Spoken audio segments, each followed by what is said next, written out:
would be okay or would approve a 50% increase on their home budget, their business budget, their personal budget, their school budget, without a detail of where that money came from. And so that wraps up where I have, as far as what I'd like. I have a question for Madam Attorney, if I may. Madam Chair? Yes, please. Part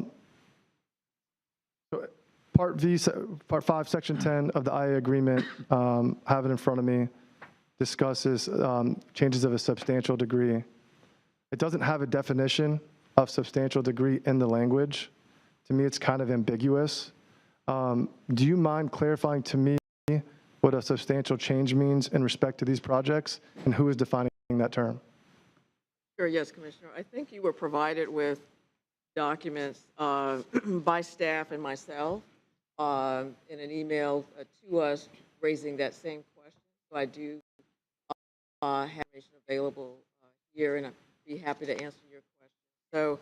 So as you are aware, the interlocal agreement, which governs this board and which established Blueprint, does specifically state that if there is a substantial amendment to the projects that are listed, and we're all familiar with the projects, that there is a process that you have to go through. And it was designed so that the projects that were a long time in being developed, had a lot of community input over the years, going back to 2014 and even earlier, would not be changed based on, the political winds that blow back and forth.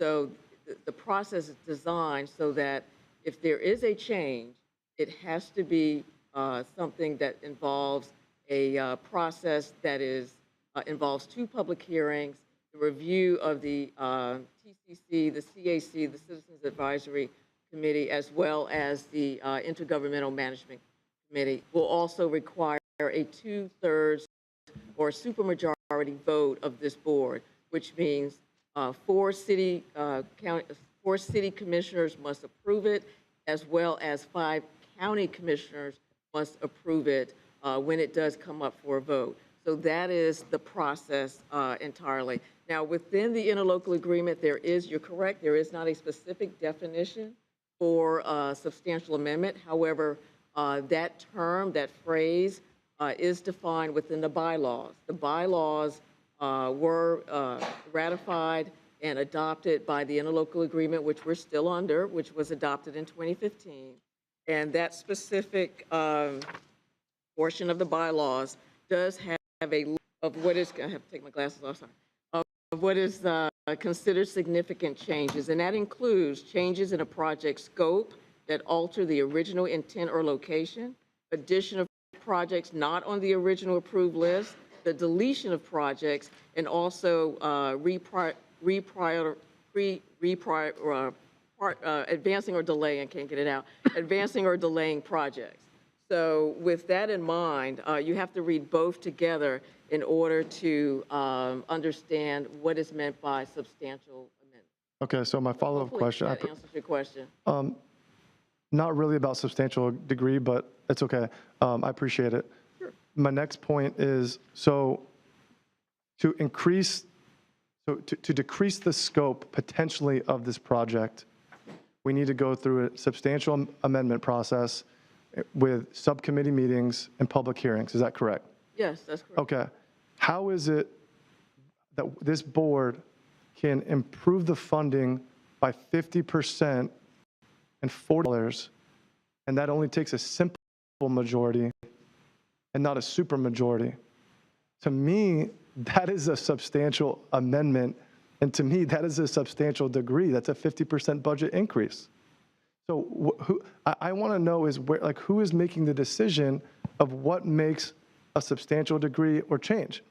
If it's the directors, okay, if it's the directors. If it's the IMC, that's fine. But someone is making the decision that's saying that this is a substantial degree, and I think the board deserves to know because we're talking a $40 million increase right now. Well, these are your legal documents, and they have a lot of history behind them. They were, your predecessors put a lot of time and effort and community involvement in developing these documents. They just did not come out of a vacuum. You, when you're changing these, the project scope, the location, the intent, the original intent of the project, it is not necessarily tied to funding. I know you mentioned, 40% increase, 50% increase. That does not meet the definition. It was understood. If you go back and look at, for example, the Sales Tax Committee report that was done, I think they completed that in 2014, but it was in process for several years.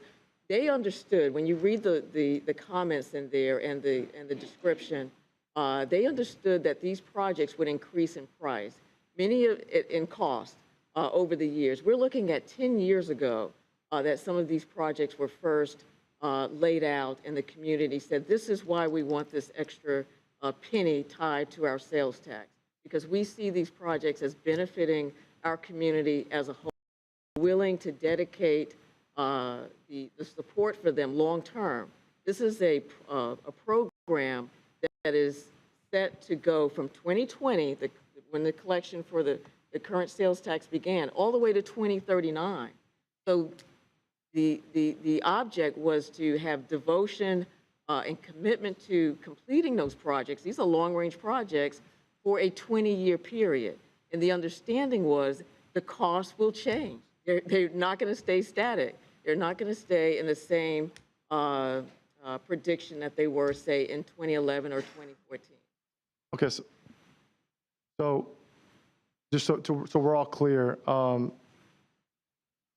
just to scale back a project and save taxpayer dollars, you have to go through this lengthy process and a supermajority, but to just spend $40 million more, simple majority.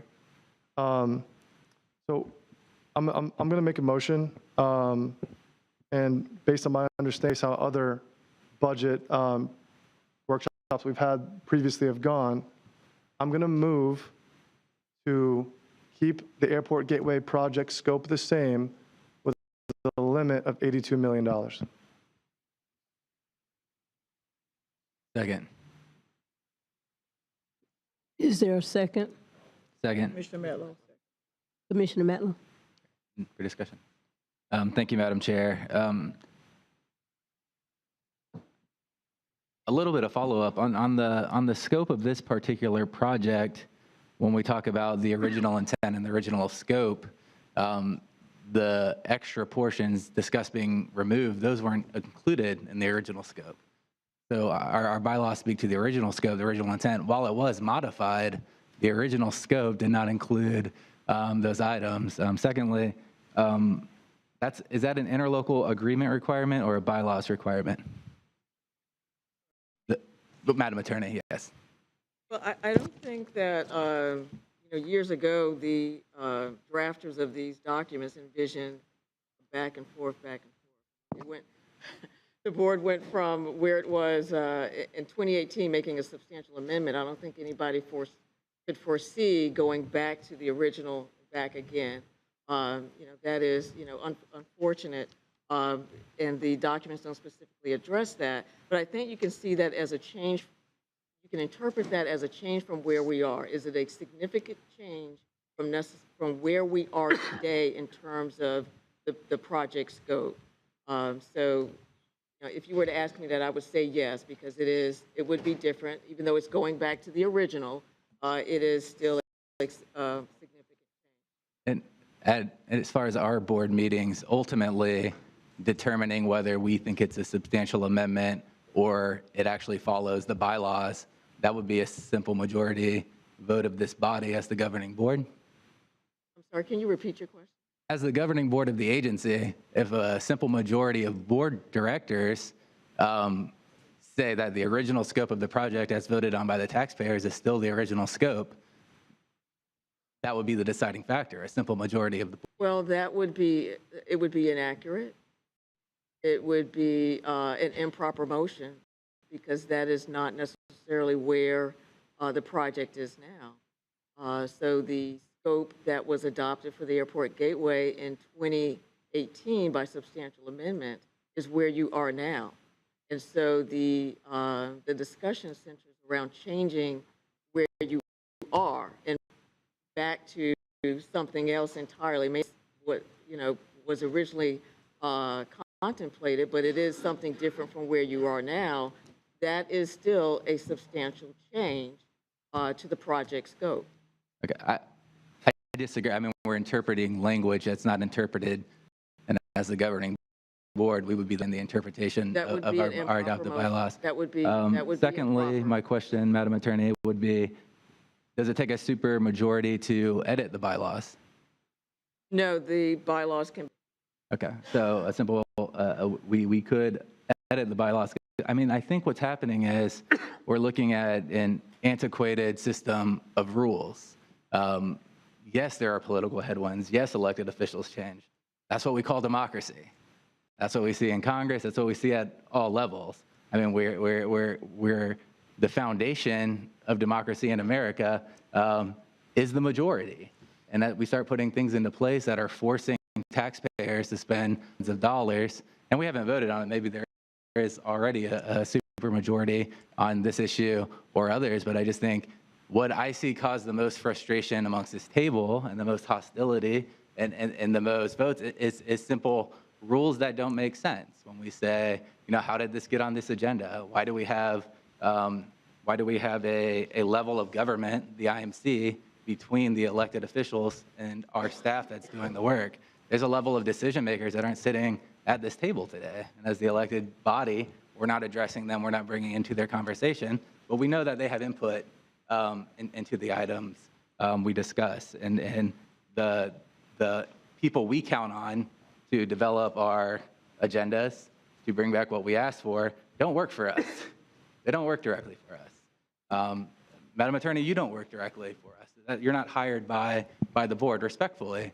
So I think we get into these conversations of ultimately the elected members of this, it's up to them to set the course. Thank you, Madam Chair. Thank you, Commissioner Matlow. Commissioner O'Keefe. Thank you, Madam Chair.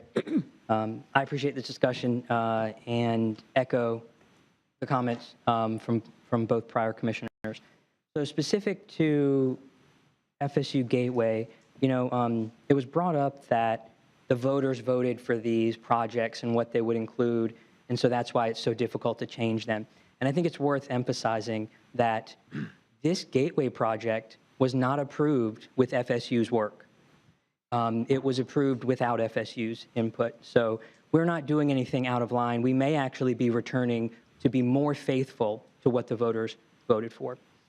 Secondly, this was changed with significant input from FSU. And it's disappointing to me that their current position is no position. I don't know how you can sign on to a project, say you want the project, make an agreement, and then when we say we might change it, you're nowhere to be found. So I'm going to take that as if they're not interested in this project. Otherwise, they would have spoken up, in my opinion.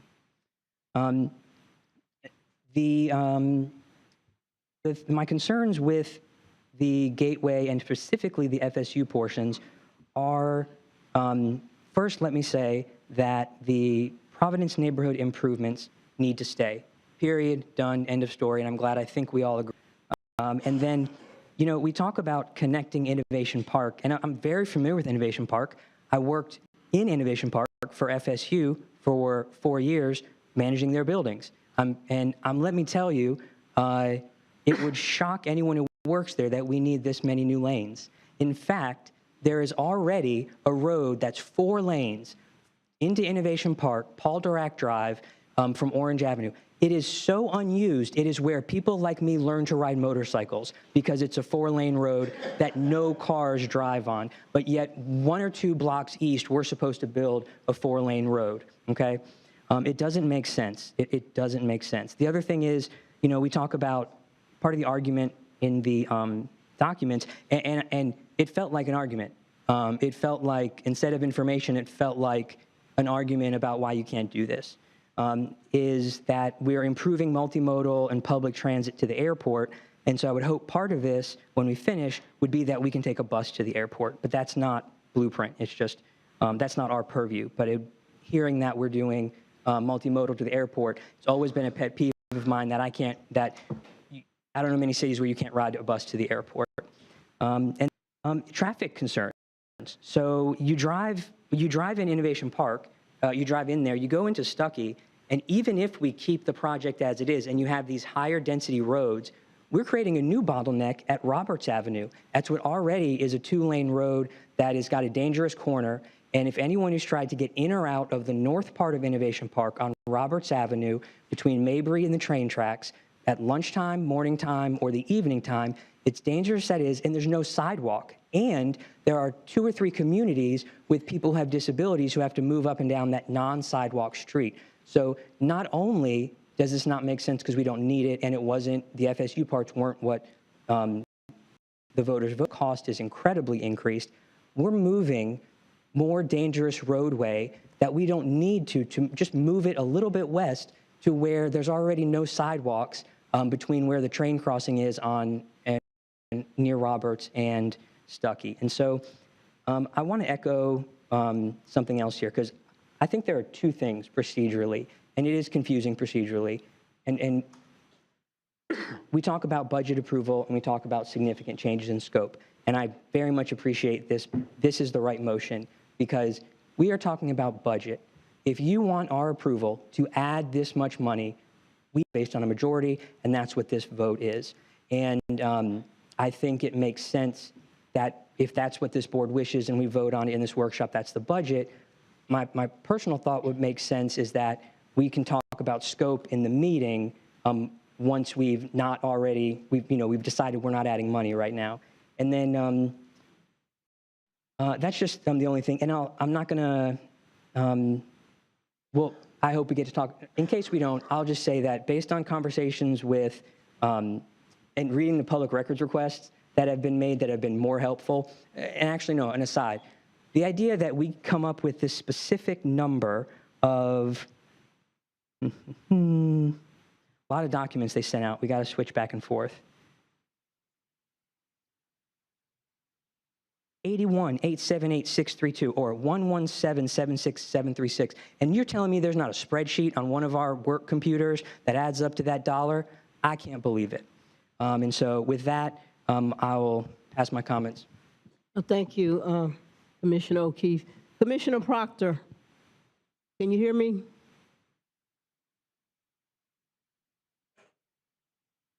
Can you make sure staff that he's...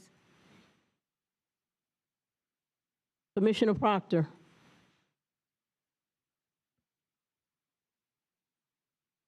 Yes, ma'am, Madam Chair. Thank you very much. Thank you. Members, good afternoon. Thank you, Madam Chair. Can I speak? Madam Chair? Yes, sir, please. Okay, very good. I believe that this project should be put to sleep and just totally abandoned. Florida State does not want this project, and this is not the memo that my administrator distributed to the county commission. This is based on the conversation which I had with President McCullough.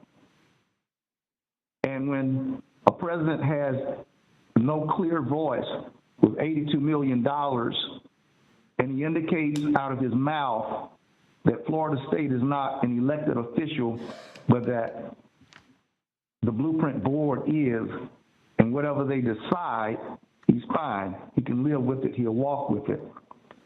So that's not energy on this project from the Florida State idea component, and they see it as no need. The interest, the energy, and the vigor with which this project was solicited from us no longer exist. Can we face that and accept that this is a Florida State project? It didn't come from Providence neighborhood. It was not initiated by the people around that lake. In fact, they were very concerned that it would do damage to the fragile environment. I would like to see this project put to sleep, and that, Madam Chair, what we do is take a look at another time with the savings of this $82 million, and that we would distribute this money to Southside project, since we have 400 million, I heard staff say today, and let's keep it 400 million. And I'm willing for the North Monroe Gateway to be clustered among other projects for which Florida State seeks no money for. Now, it's interesting that Florida State was very clear about the interest, or not the university per se, but its boosters with the stadium, the $20+ million. They never wilted. They never walked away or did a U-turn, no abortion there. They were solidly interested in our help. That solid interest does not exist. And I don't want to see another black neighborhood destroyed and put to sleep in the name of progress. And I believe that what we're calling progress with these blueprint projects are destroying black neighborhoods. Providence was appeased, and I believe the little perks and trinkets that they were offered, this park business, 2 acres, that was coming from FSU. FSU still going to do their part on that?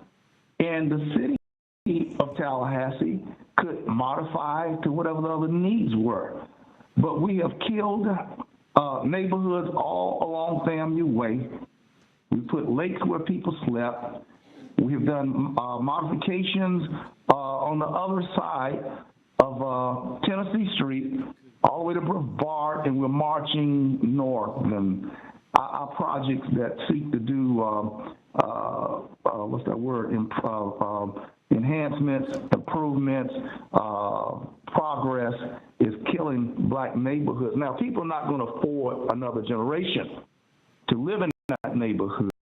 So while we really facilitating, we are providing a Trojan horse that ain't going to do nothing, y'all, but facilitate gentrification of that area. I'm against it. Florida State itself is against it.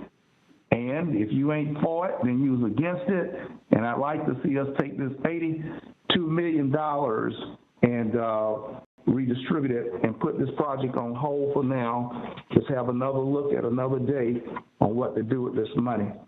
I offer substitute motion, therefore, that we would move forward with the ideas that have been presented, hold out those that, the 3 gateways, that we might have a discussion, but certainly the energy focused on what to do with the $82 million. And we're not limiting the $82 million to the other gateways, but that money will be used as we deem. That would be my motion, Madam Chair. Thank you, Commissioner Proctor. I think I need some clarification on your substitute motion. It sounds like the motion that's on the floor already to... No, Mr. Chair, the motion on the floor is simply to spend the $82 million and don't go up. So that was the motion on the floor, is that we not allow there to be a 50% increase, but hold the line at what originally is the value. My motion, substitute motion, is to take the entire project down and let's do something substantial. If we're going to do something substantial, let's go ahead and do something substantial. Let's put this to sleep, ashes to ashes, and dust to dust.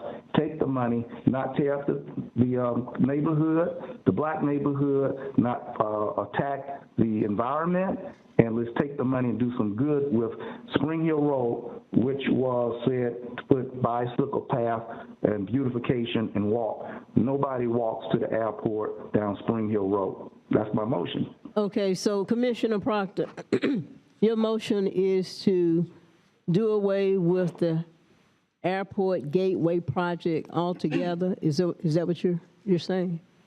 Yes, ma'am. Yes, ma'am, Madam Chair. Is that, you said yes?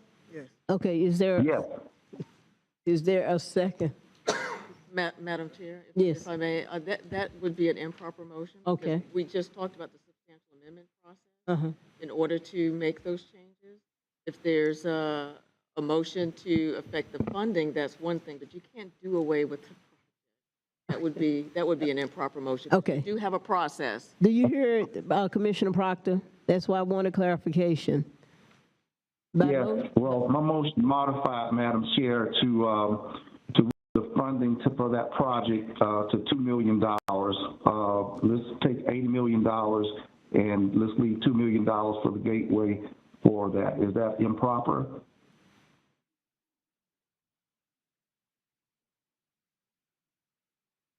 Hello? She's checking, Commissioner Proctor. Now, the substitute motion on the floor is to limit the funding for the Gateway project to, I think Commissioner Caban, yeah, 82 million. 82 million, I substitute to 2 million. To 2 million. Would that in effect, Madam Attorney, be eliminating the entire project anyway? Yeah. Madam Chair, I just needed to verify with our Blueprint Director. As you know, we do have contracts in place, and we do have it's a little bit over $1 million that's already encumbered for work that's done, that has been underway for the past several years, but apparently that will cover the cost of outstanding invoices that we do Okay. for projects included. So I don't think we received a second on that motion. We haven't had the Madam opportunity Chair. to because we. We're waiting for clarification. So it is a proper motion then? Commissioner Proctor made? Madam Chair. Okay. Yes, sir. Madam Chair, I have got to check in for a flight in about an hour, so I'm going to have to leave the meeting at this point, and I will not be able to vote on Well, let on me this ask you this, item. Commissioner Richardson. If I can get a second on his motion, do you want to make a comment? Oh, Will you have time? To no. You won't have time? Okay. Well, I appreciate you. We appreciate you for tuning in. Have a good flight. Yeah, Commissioner, I apologize for that, Madam Chair. we And understand. yeah, Commissioner okay. Porter. all right. Thank you, Madam Chair. I was wondering, Well, no, we've got a motion on the floor. I've got to get a second, or it dies for lack of second. I was gonna, if I may, You want to second it? sure, I wanted to ask if Commissioner gotta Proctor get would a second. accept a friendly amendment to his motion. Oh, okay. Commissioner Proctor? Can you, I will listen, I've not heard it yet. okay, go ahead, Commissioner. Thank you, Madam Chair. I was wondering if it would be proper to make a motion to initiate the substantial amendment process, if that's the proper procedure to move forward to discuss eliminating or change, substantially amending this project. Hold on, Commissioner Proctor. Madam Attorney. Yes, Madam Chair. So the proper process would be to ask staff to bring back an agenda item to do that, and it would be by vote of the board. Do that. So the board would vote to have staff bring back an agenda item that would give an analysis of what the change would be to the Airport Gateway project, and what we would do when we bring back that agenda item. Our next full meeting is November 7th. We would have details as to what the change would be to the project in terms of scope. We would have detail as to the upcoming hearing meetings. We would go ahead and put that in the agenda item so that you would know what those are. And we would do, the scheduling so you know ahead of time what you're actually voting for. And that would start the process. So going into early next year, you would have the hearings, and then it would come back for a vote. I don't know what those future dates would be, because you haven't voted on that schedule yet, but we would, that would be the proper way to do it. Okay, and as a follow-up for clarification, Madam Attorney, would we need to be specific as far as substantial change to say hypothetically eliminate segment C, segment D, segment D? Would we need to be specific? Yes, we would need as much detail as possible in order to bring back an agenda item to you with details, because when we set for hearing and when you vote, you have to know what you're voting Voting for, absolutely. Thank you, Madam Attorney. Commissioner Proctor, are you still? Yes, ma'am, Madam Chair. Okay. Commissioner Porter's question was, would you be willing to substitute your motion for a motion for substantial change in this particular project to start the process of changing it?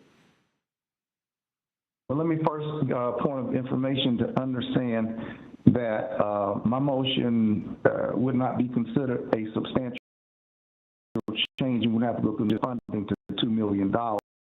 We do that, we've done what we want to do. Am I right about that, Council? May I ask, Madam Chair? Yes, absolutely, Madam Attorney. If we reduce the funding to 2 million, that's a substantial change in itself, am I correct? There would be impacts on the project, obviously. We would not be able to move forward with it. So I would say yes, that it would be. But, you know, it's depends on the vote of the board. But the proper procedure would be to have staff to bring back an agenda item. Did you hear that, Commissioner Proctor? Yes, ma'am. Commissioner Porter did ask the point. I'm not interested in the process of the process to the process.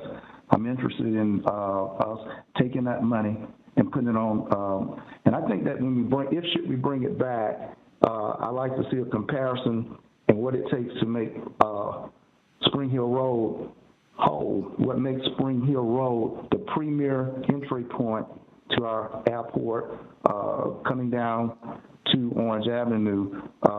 We need to see, it'd be much cheaper, a straight line, flat line, and I think that we should have a comparative analysis of Spring Hill Road and what it looks like if given a chance to live as our gateway and connecting to Lake Bradford Road.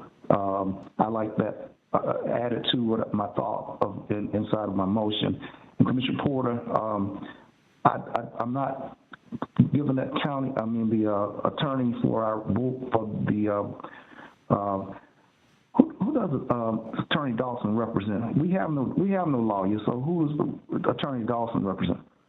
We don't have a lawyer, and but to the extent that I'm understanding what she's saying, I want to see analyses of Spring Hill Road side by side to what would have been, but I know full well we don't want to do. That's what I want to say. Thank you, Madam Chair. Okay, thank you, Commissioner Proctor. Is there a second? I'll second that motion. Thank you, Commissioner Matlow. I think I saw Commissioner Maddox first. Yeah, Madam Chair, I'll be brief. So it just came to my attention. Family Promise of the Big Bend operates a affordable housing development that's on Stuckey. So therefore, Madam Chair, I will be recusing myself for a conflict, correct? Directed to the chair, or is that? That's directed to you, to the attorney. Oh, to the attorney, okay.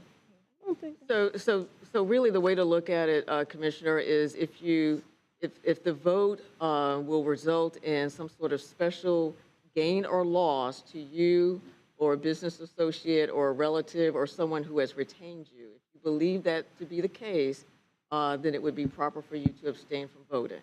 Tell you what, just to make it clean, because I can't really determine at the moment, because I do know that we own a property there that was that we have affordable housing for. I'm going to just go ahead and recuse myself for the appearance, because I would imagine that if the road continued, then it would be, that piece of private property may be eminent domain. And if so, we may incur a gain there. So I recuse myself from the item. thank you, Commissioner Maddox. Commissioner Welch. Thank you, Madam Chair. I am not going to support this item. I've said since May, when we first kicked over this can of worms, this Pandora's box with the Northeast Park, that this is undermining this entire tax, what we are doing, the chaos that we are experiencing right now. And I think that's a fair assessment. I think everybody would agree with that.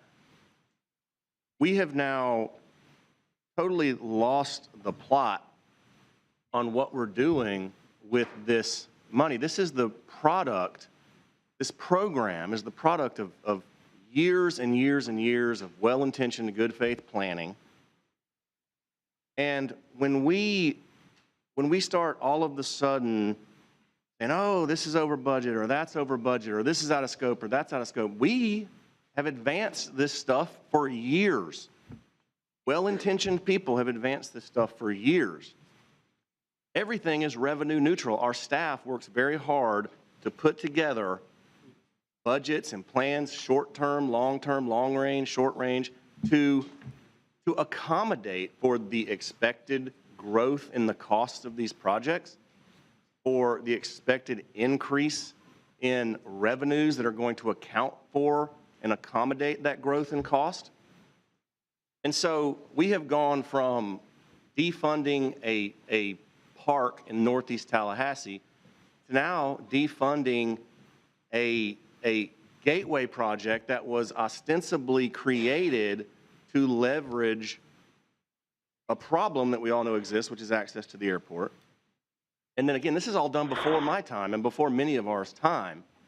Secondarily, to leverage one of our greatest assets in this community, which is the Mag Lab, which is Innovation Park, to try and create a pathway, a gateway, whatever we want to call it, that puts people through that area, which we know and we actively try to invest in, try to grow, try to attract businesses to. We've been successful in that venture with Danfoss and our investments in the North Florida Innovation Labs. We're making all these investments in these projects. All of this is a part of a long-range planning process, and I feel like I said in May, we're putting it all on the table now, and we see what the result of that is. It's just, I think it's unfortunate for our voters and the citizens who supported this tax, who approved these projects, and it completely disregards the precedents that have been set by previous boards, by staff, by people that we all trust with 99.9% of every other decision, but now all of a sudden we're going to throw all these on the table, and I just feel like that's chaotic. And so I'm going to be consistent. I didn't think we needed to cut Northeast Park. I don't think we need to substantially amend the Airport Gateway or Northeast Gateway or Bannerman Road or Fairgrounds. These are all projects that we have advanced for years and previous elected officials have advanced for years. So, you know, that may not be necessarily what some people want to hear, but to me, it's like at some point we've got to stop taking right turn after right turn after right turn because we're just turning in circles, right? 2, 3 right turns and you just made a left. I mean, we're just going in circles. It's chaos.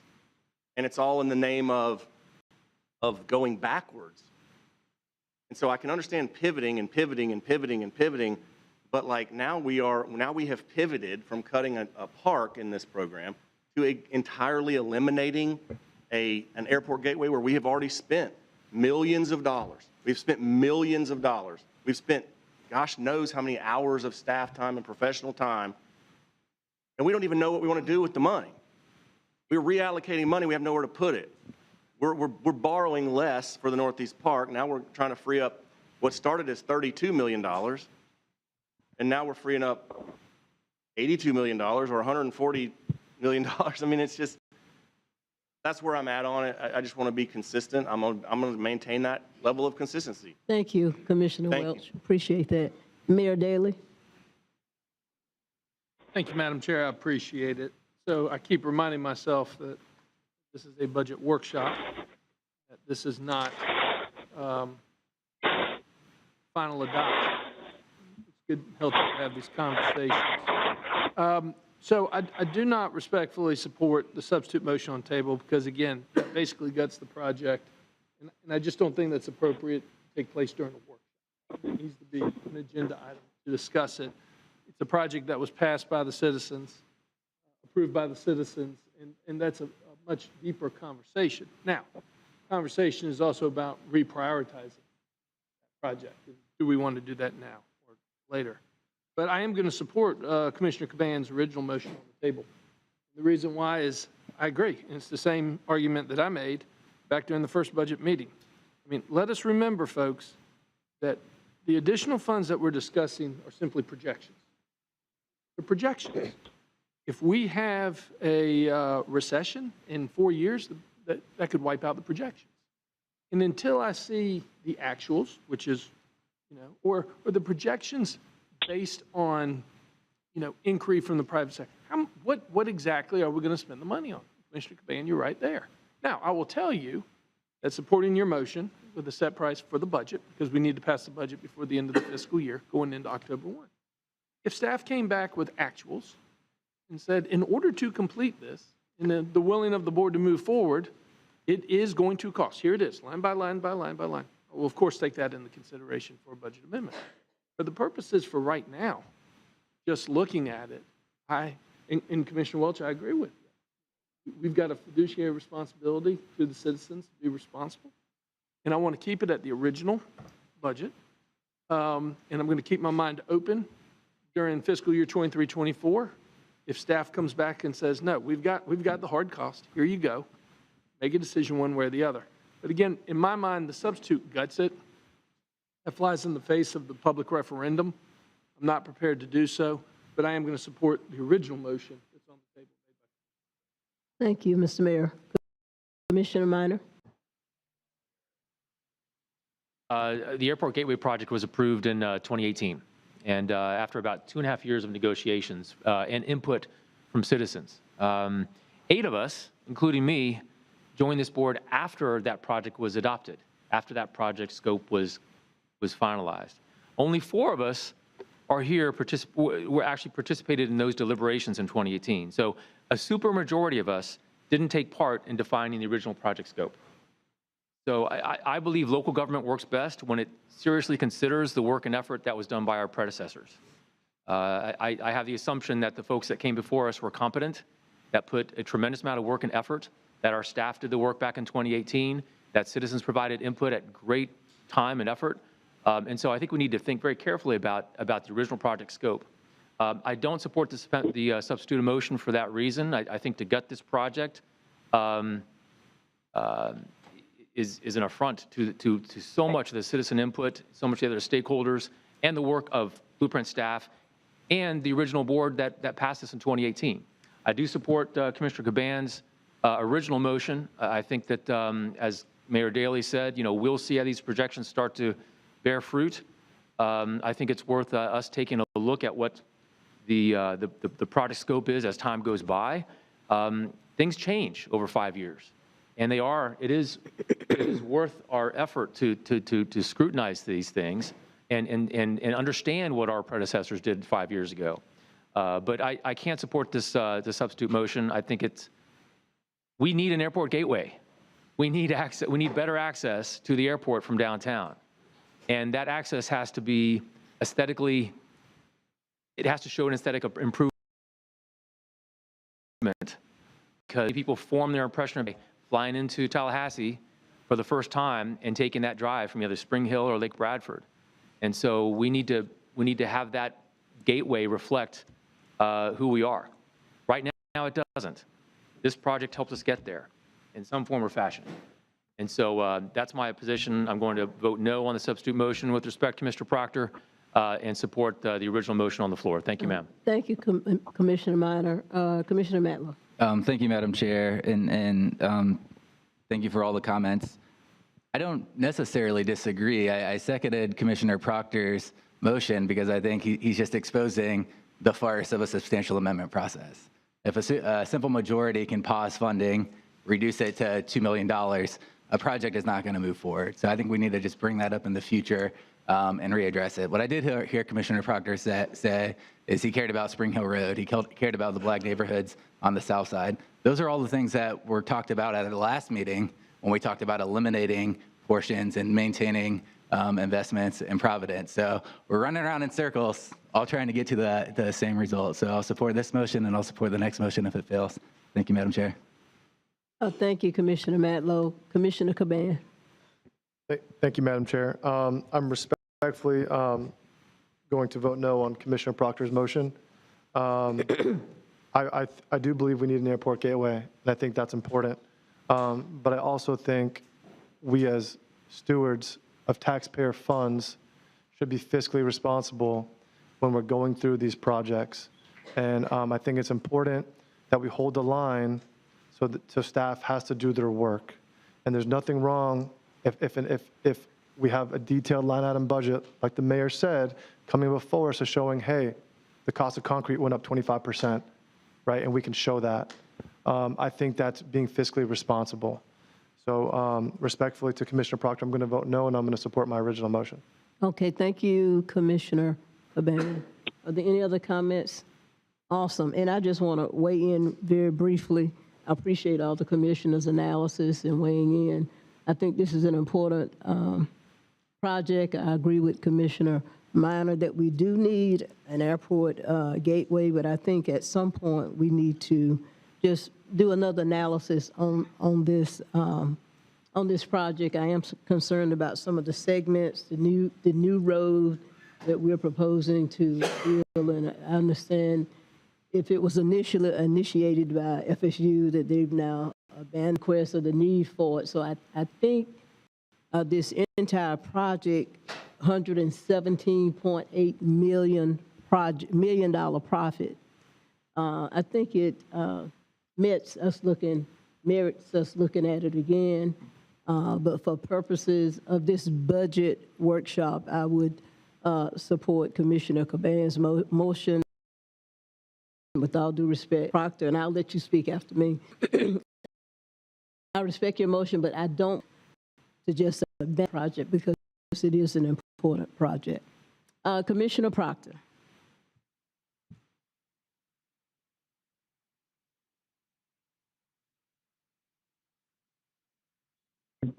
Now? Yes, sir. Hello? Yes. Okay, good.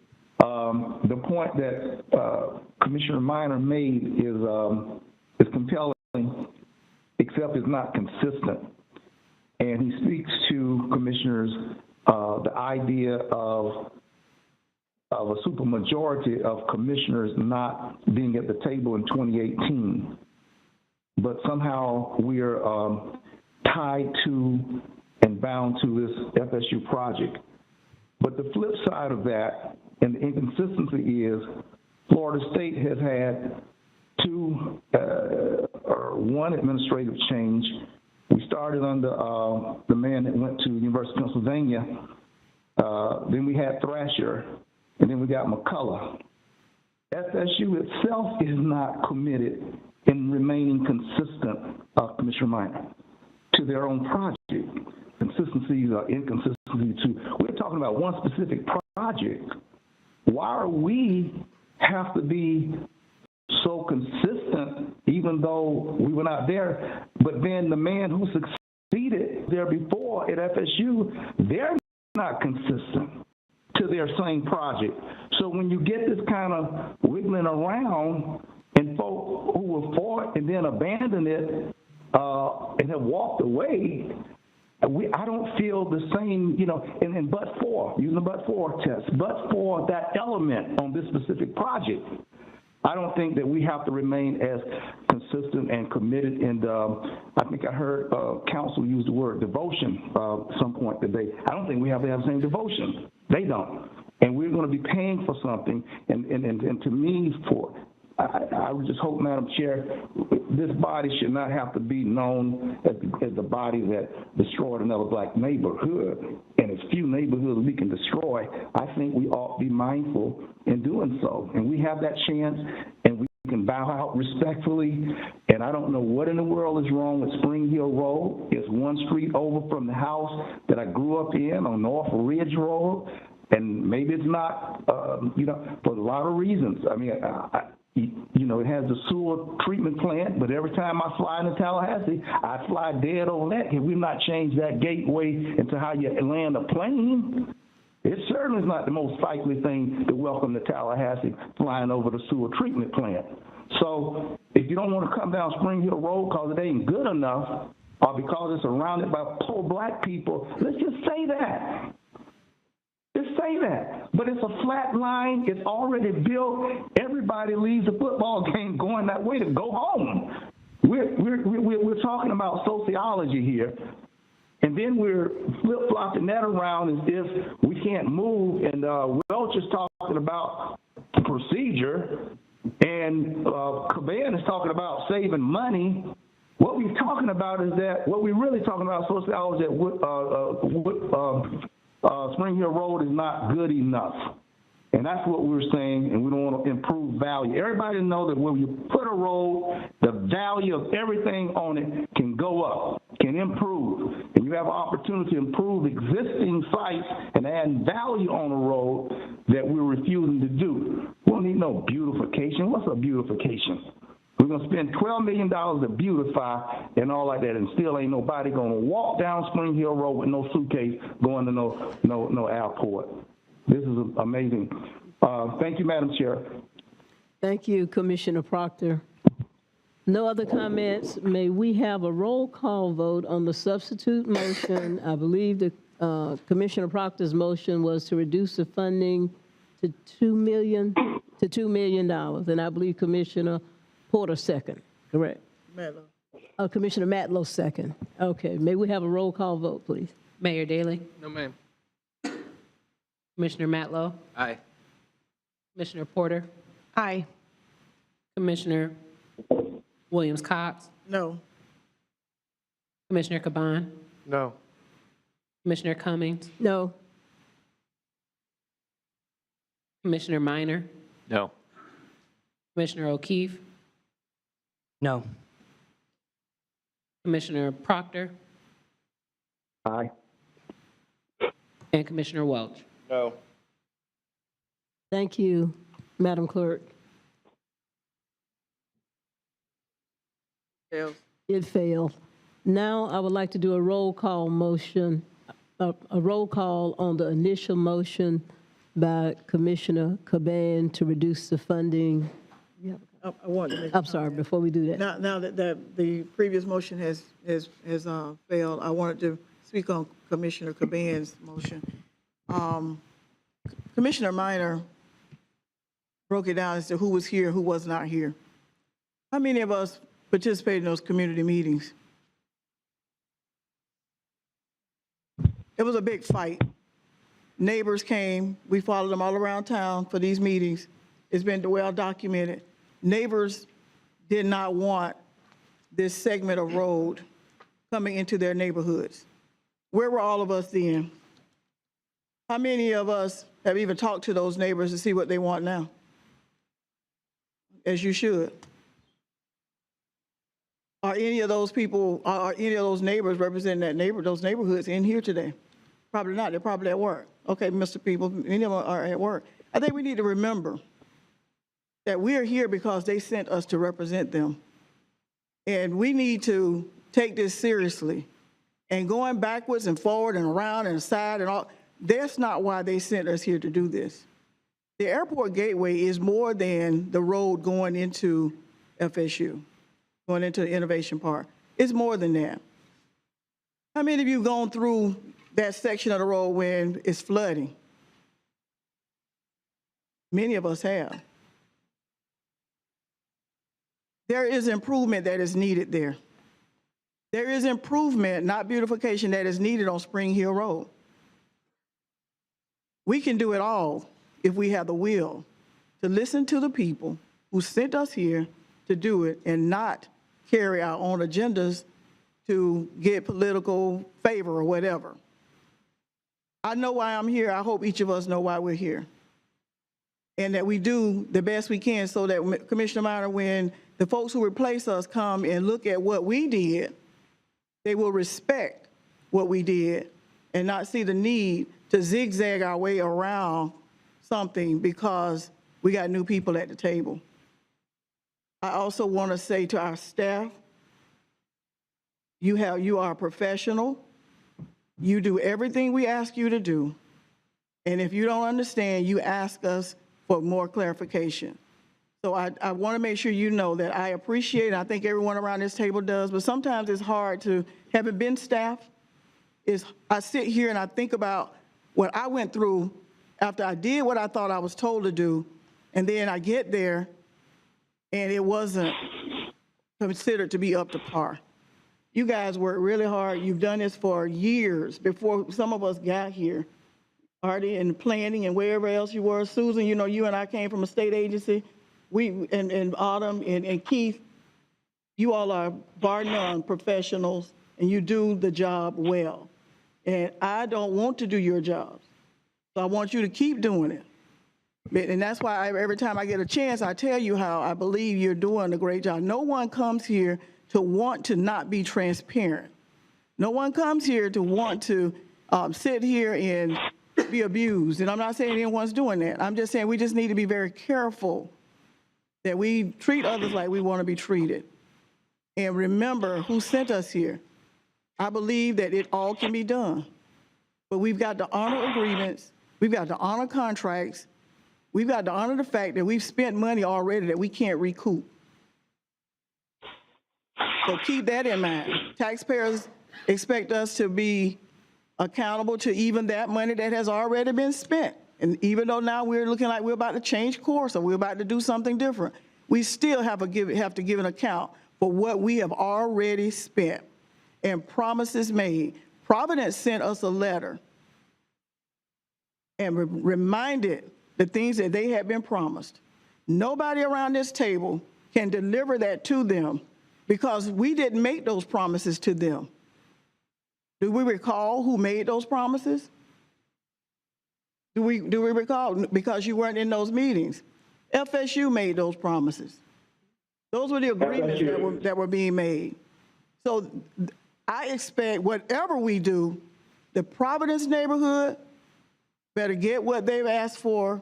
I'm going to be leading the march down that hill or up that hill because they were promised some things and they better get them. I don't care who gives it to them. They better get it. Thank you. Okay, thank you, Commissioner Williams-Cox.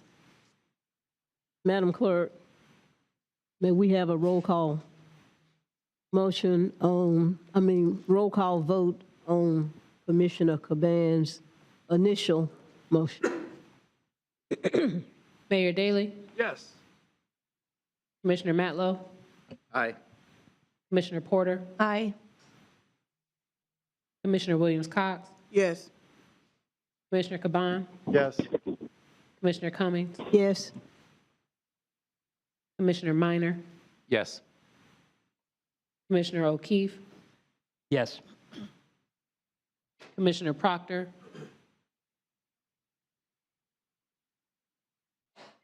Commissioner Proctor, are you there?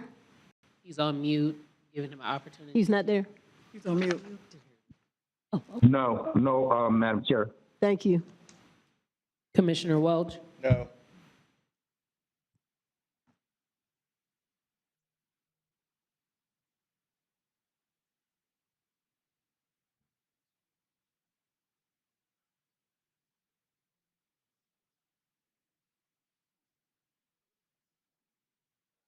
Thank you. So the motion passed. The clock, it's about 5 o'clock. Do we want to take up what the Northeast Gateway real fast? Madam Chair, Yes, sir. I have a motion I'd like to make. Okay, I'm sorry. I saw Commissioner Minor's Sure. nameplate first, so let me recognize him, and perhaps maybe we can get through that, and then we'll take a break. Madam Chair, thank you very much for recognizing me. I was going to start speaking on the North Monroe Gateway once we were ready. North Monroe So Gateway? I'll wait till then. Okay. You may. Great, thank you. I'll try to be as brief as I can. As you all know, you probably heard me say before that North Monroe and I-10 is the #1 gateway into Tallahassee. More people come into our community through that interchange than in any other place in the county, more than the airport, more than Mahan. And you take a look at the annual average daily traffic. From I-10 on North Monroe going south, it's 38,000 vehicles. And what a lot of people don't know is that there's actually quite a bit of traffic going north of I-10. So 38,000 going south from I-10, 34,000 AADT going north. So north is almost as heavily trafficked as south. In 2021, we had the North Monroe Citizens Task Force that convened. This is a group of citizens that spent about 1.5 years meeting periodically to talk about their study area, which was from Fred George to Tharp. They came up with a host of recommendations, all of which have been incorporated into the county's 5-year strategic plan. But they also had recommendations for the segment that is not in the current scope of the North Monroe Gateway. And what their scope included was the corridor from Fred George to I-10. What I'd like to do, and we can spend more time discussing this if we need to, but I'd like to make a motion to initiate the substantial amendment process to expand the North Monroe project as it's from its current form now to the expansion noted in attachment 4 in our materials that takes that project expansion from Fred George to I-10. I'd like to have that split, and we can talk about this in detail later, but into 2 phases. Whereas the current phase now, the current scope of the project, which is funded, is not hindered by the expansion of what would be phase 2, which is at this point currently would not be funded, but the project scope itself would be expanded. Second. Thank you, Commissioner O'Keefe. So I know that we've got, with Commissioner Caban's motion passing, from $117 million to $81 million on the airport gateway, that frees up $36 million. If this thing proceeds and goes the way that I believe Commissioner Caban would like it to. We also have, by virtue of our last workshop, $6 million released from the Northeast Park. And so add those two together, it's about $42 million. That would be released, unencumbered, that would be available for other priorities.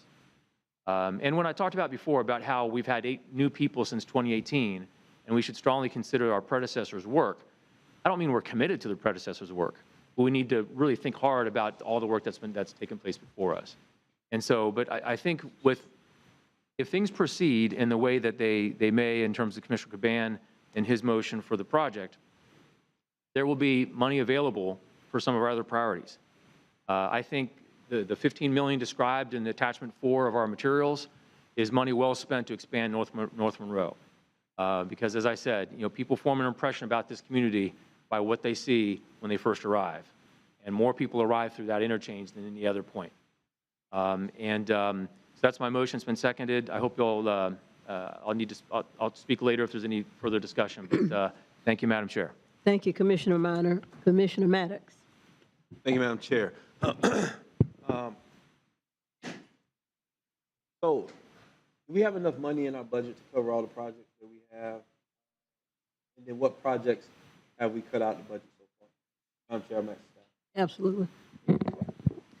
The budget that was presented on May 11th, and then again on August 24th, and then again today. Can you speak in your mic? Yeah, I'm sorry. Is that a little better? Yeah.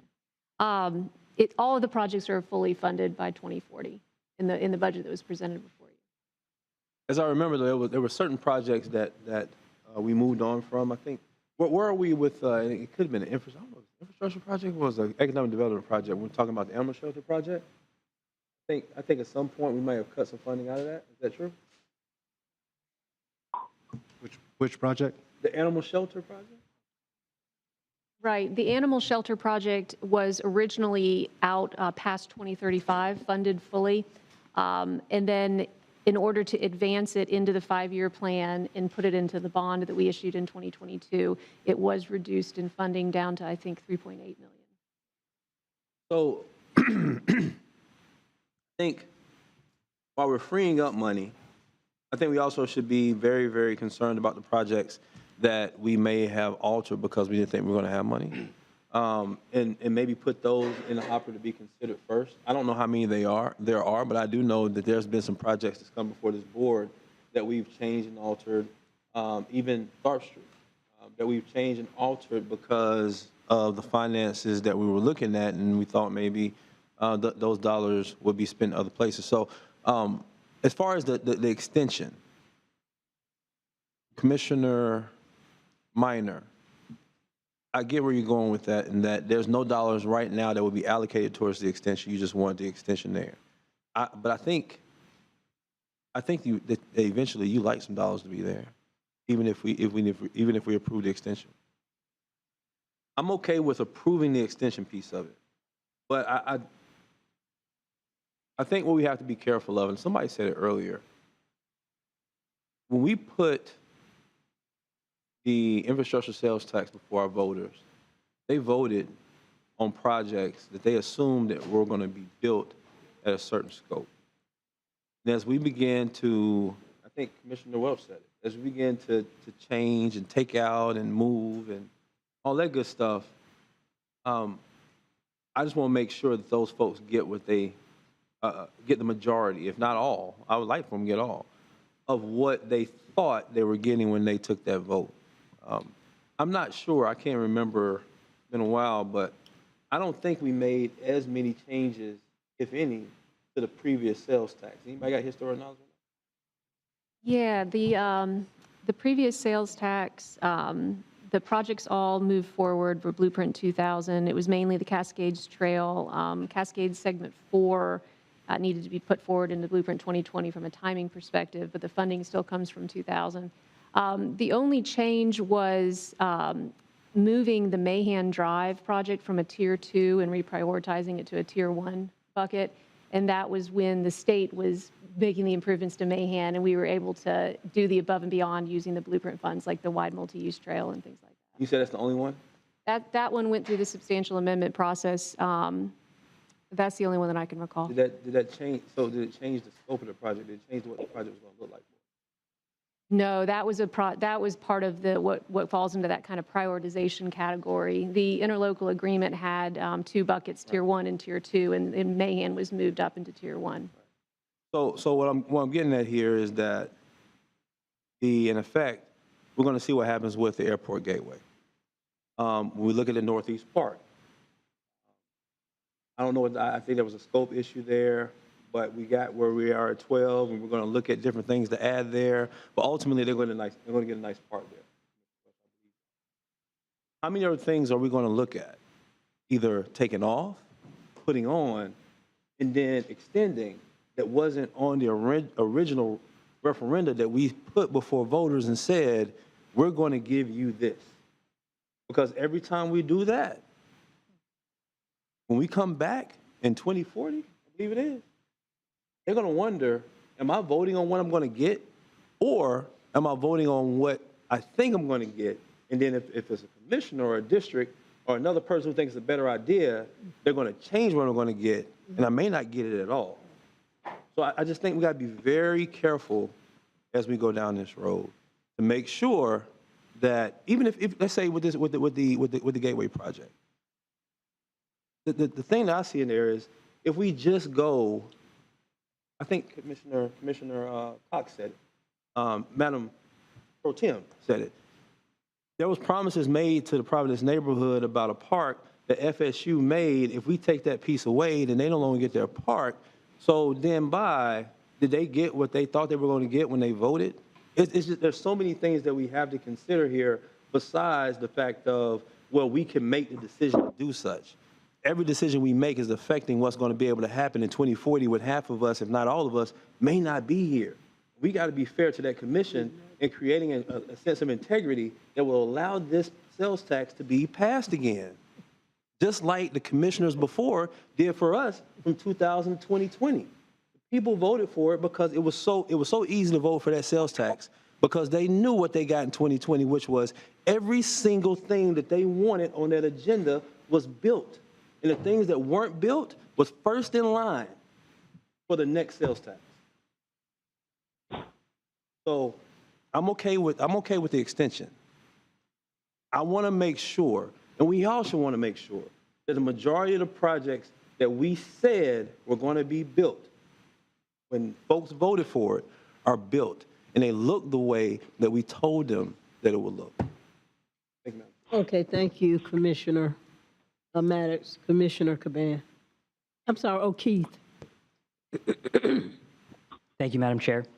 I'm going to support this motion, and I love this proposal. I also serve on the CRTPA, and this stretch that would extend north of I-10 to Fred George is going to come up in a hotspot in our high injury network. Many of our recent pedestrian deaths and injuries have been in this place, and this is exactly the type of extension we need because it doesn't actually add roadway. It's all for sidewalk and median improvements for safety. It is a no-brainer. Y'all can get sick of me talking about no-brainers. It's either a bad choice or a no-brainer, and this is a no-brainer. I'm not amending any motions or anything because that's not the time for it. But I want to mention that funding-wise, keep in mind that based on our materials, we have $10 million in estimated remaining bonding capacity when we started, whether you want to max out or not. And after that, we did cut $6 million from another project. So just keep in mind, there's $16 million on the table if we want to use it. And then I will just say, what a great project it would be. Thank you. Thank you, Commissioner O'Keefe. Commissioner Caban. Thank you, Madam Chair. I personally am going to support the motion. I believe in North Monroe Gateway. I think that a lot of people in my district, a lot of people on the south side, a lot of people on the southwest side of Leon County use North Monroe Gateway to get into town. Also, FAMU, FSU, TCC, it is the primary gateway for tourism into town as well. Additionally, the whole point of these budget workshops should be for us to decide where we want to move monies to certain project. I agree with you, Commissioner Maddox, that it is important to keep the projects in motion that taxpayers voted for. But I think that when we see increases in pricing on these projects and budgeting, though the term revenue neutral is being used, I think I'm still going to hold firm that we should be looking at deciding where funds go into what project. So I'm going to support the motion. Thank you, Commissioner. Commissioner Proctor.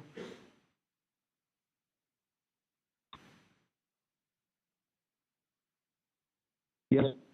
Okay, you may speak.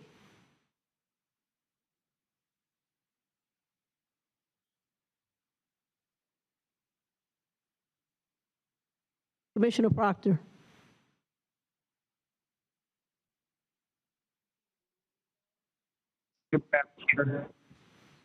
Madam Chair, can you hear me? Yes, sir, we can. Very good. Kudos and shouts out to Commissioner Minor, who has been a towering voice for that North Gateway. And I have to say that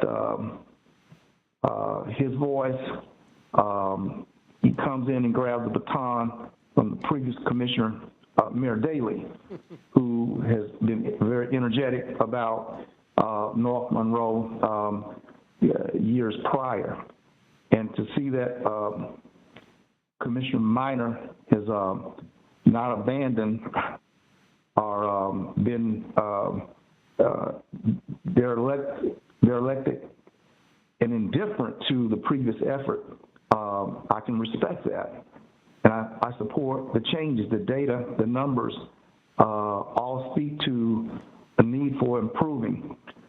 But I think that some years ago, if Mayor Daley, I don't want to date the mayor because he may not be able to remember that time back, but this has always sort of been the city's project.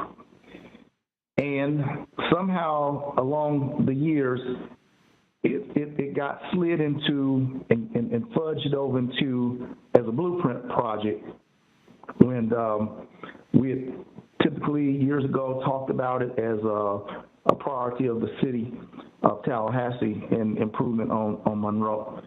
And I can't quite recall either, Commissioner Maddox, how it all blended, but this at one point was something that the city would look at and was going to do, and there was certain stuff the county was going to do, and we were thinking a very bifurcated format. But for whatever reason, it's now under the joint vision of our blueprint board. So I support this project wholeheartedly and believe that and want to shout kudos to Commissioner Minor and both Mayor Daley for continuing to lift this up. And to new commissioners, I hope new commissioners that the effort and the longevity with which it takes to tout the needs for projects, it's long going. It doesn't happen instantaneously. And so, Commissioner Welch, to the success that you've had, you could almost say that in some of your projects, they've been instantaneously compared to other projects. Thank you. Thank you, Commissioner Proctor. Mayor Daley. Thank you, Madam Chair. And Commissioner Proctor, appreciate your kind words, and I'm sure Commissioner Minor does as well. But I am actually respectfully not going to support the motion on the table, and I'll tell you why. If the motion was made separately at a business meeting in the new fiscal year, that'd be great. I just don't think it's the proper posture. I have to stay consistent with my previous statements as well. Again, we're dealing with future projections that go till 2040.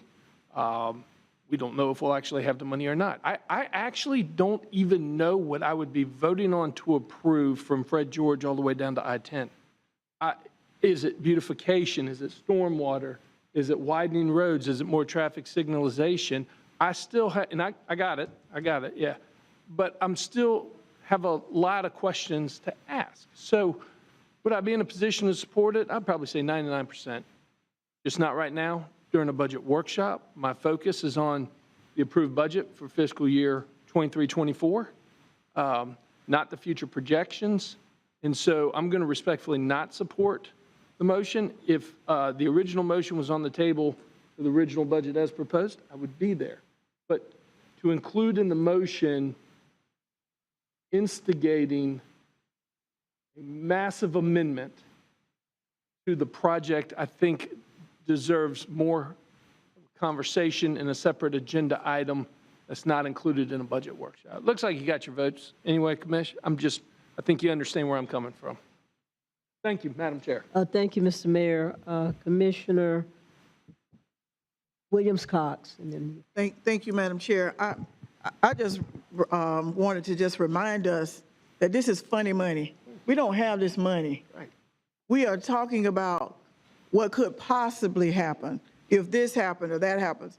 Hopefully, COVID won't happen again. Right. Or something along those lines. I'm just, the mayor he copied off my paper.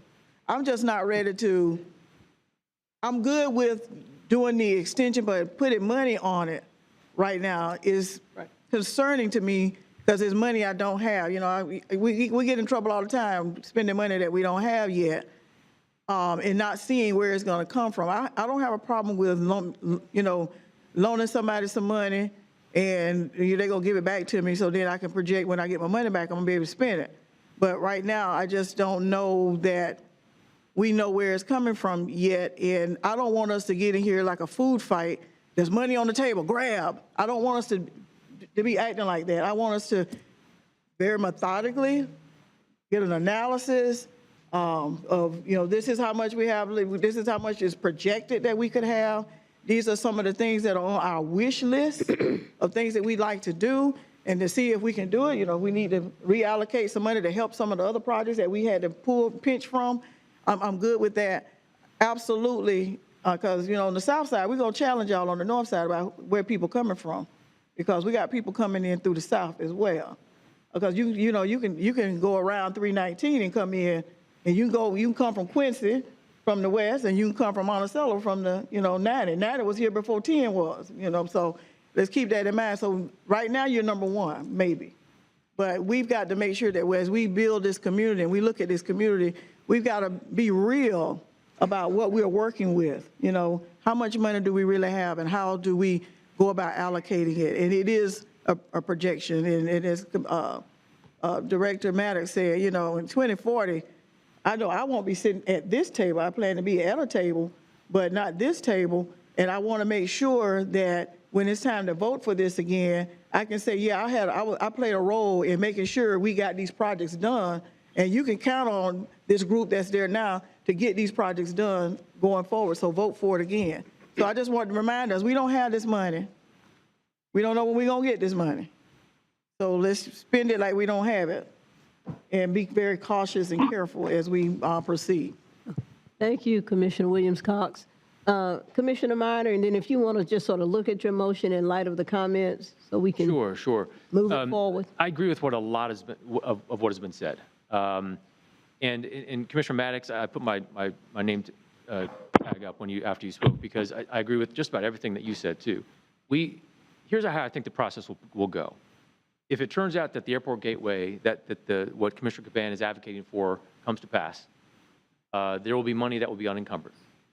We need to really take heart to what Commissioner Maddox said, We need to take a look at what obligations we had that we had to maybe reduce somewhat because of budgetary constraints. We need to take a look at that. We need to take a look at all projects that are on. We need to really have a good understanding of what projects are going to be on the table that we may have had to make some streamlining for. North Monroe, should this motion pass, that would be in the mix. I wouldn't want to go ahead and prioritize everything. I'd like to kind of have everything all in one pool that we can take a look at and prioritize those, just like our predecessors did when they put together the list of blueprint projects. You know, and as we've talked about before, we all know, I mean, not all blueprint projects were funded when, you know, as late as 2 or 3 years ago. So, I mean, if we come up with the idea of what former obligations did we have that we had to customize and adjust, combine that with what other project needs that we see now, because the needs that we have right now today are of a magnitude that didn't exist a few years ago, right? And so let's go ahead and figure out what that set of considerations is going to be, prioritize what that is, and then we figure out, you know, what type of funding do we have available, and then apply that funding as far as it'll go, knowing that we very well could have projects that are on our blueprint list that are not funded at that time we do the decision making, right? So it's similar to the process that was done early on when Blueprint 2040 was established, is coming up with that project list. And that's what I'm asking for. I'm not asking for you all to commit to funding right now for the expansion of North Monroe. I'm asking you to start that process now, because it takes a while. Start that process now so that should it come to pass that we are in a position to take a look at priorities, we have that there as one of the things we can consider. So I hope you'll consider this. You're not committing any funding right now, but it helps us get that process in place so that we can when the moment comes. Thank you, Madam Chair. Thank you, Commissioner Minor. Will you repeat your motion, please? Yes, ma'am. So I'd like to make a motion to initiate the substantial amendment process to expand the North Monroe Gateway project as defined in attachment 4 of our materials, and then bifurcate the expansion into 2 phases. One phase would be the existing current project scope, which should not be hindered in any way by the addition of phase 2, which as of yet would be unfunded. No blueprint dollars are allocated, but it starts that process through to change the scope of the project. Thank you. That's the summary version, by the way. Absolutely. And it was seconded by, okay, Commissioner O'Keefe. Okay. All right. Madam Clerk, will you do a roll call? I'm sorry. Oh, I didn't see it. I apologize. Yes. Thank you.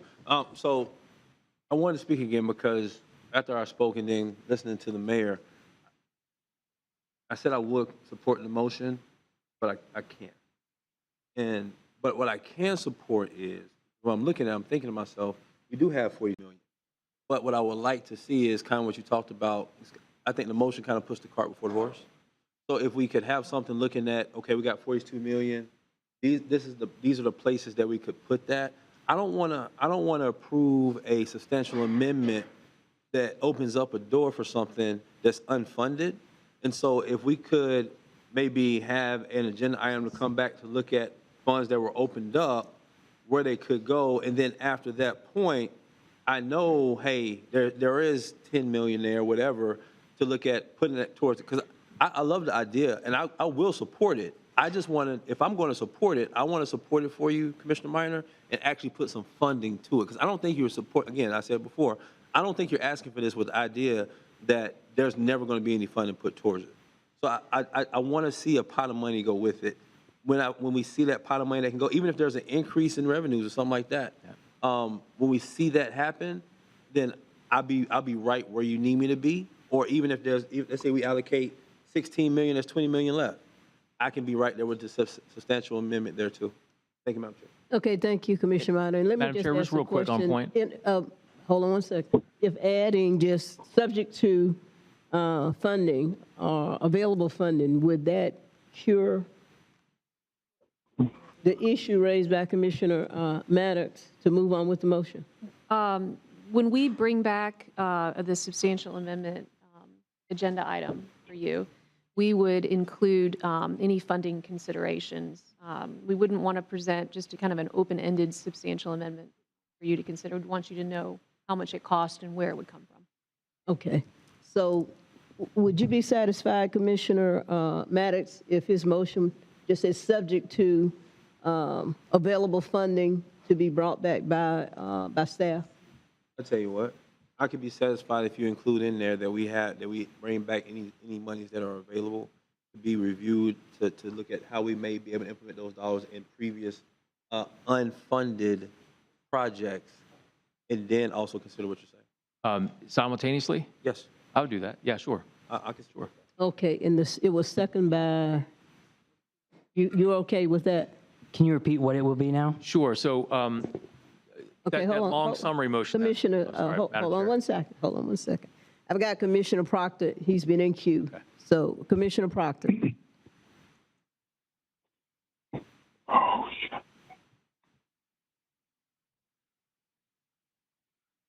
Commissioner Proctor, unmute.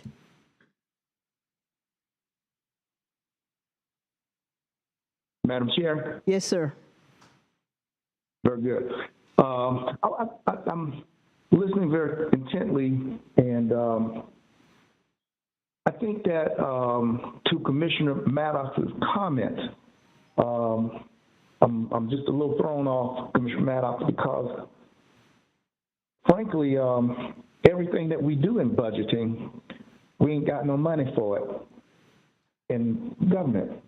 We spend money before we get it.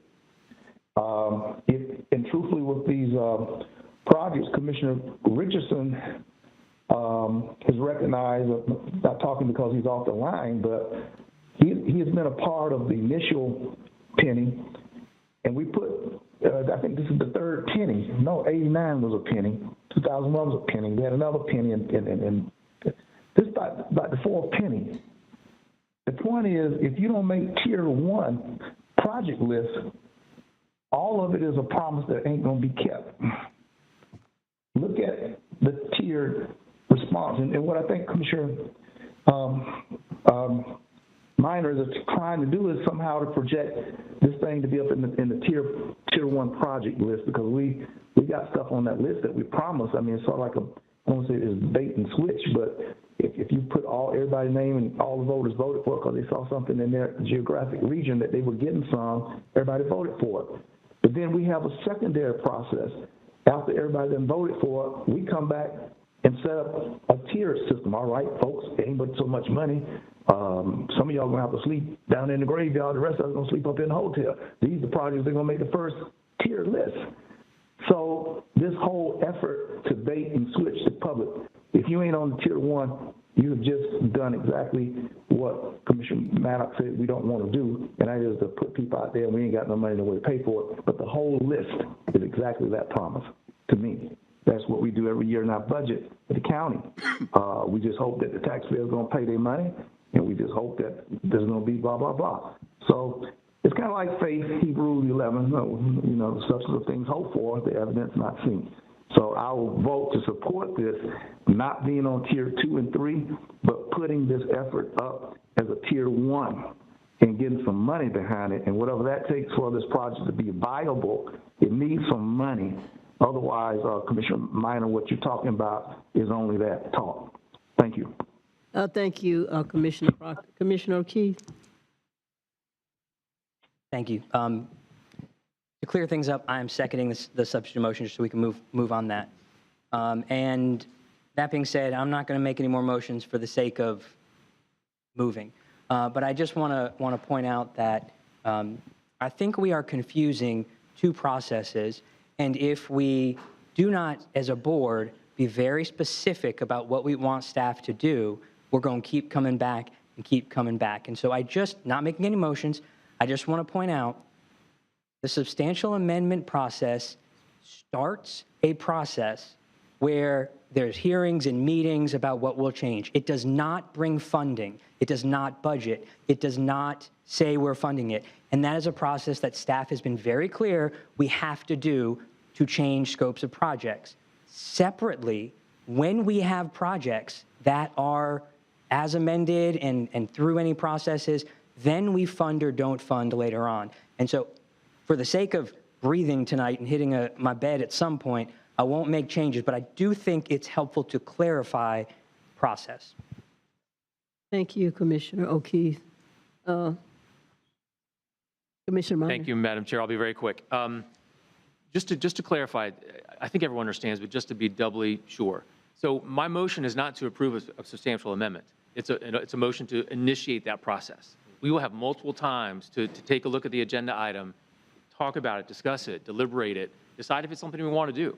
So all this motion is doing is initiating that process. It doesn't bind this body to anything other than having an agenda item come back that shows us what that substantial amendment would do.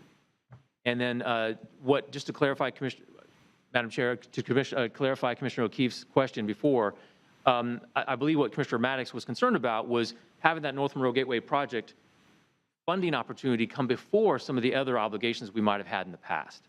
And so he and I just made a mutual agreement a minute ago where that's very fair. I understand that. And it's only, I think it's only right to make sure that should this substantial amendment come through and it goes forward, we make sure that when we look at funding opportunities, we don't look at North Monroe just by itself. It's all with all the other obligations of the past that were on the blueprint project list that might have had to change over the years. So Commissioner Maddox, is that a correct? Yes, sir. Okay.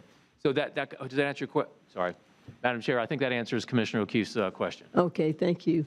But in the final analysis, we're still approving staff recommendation as far as the budget is concerned, because we're Yes, in the ma'am. budget workshop, correct? Okay.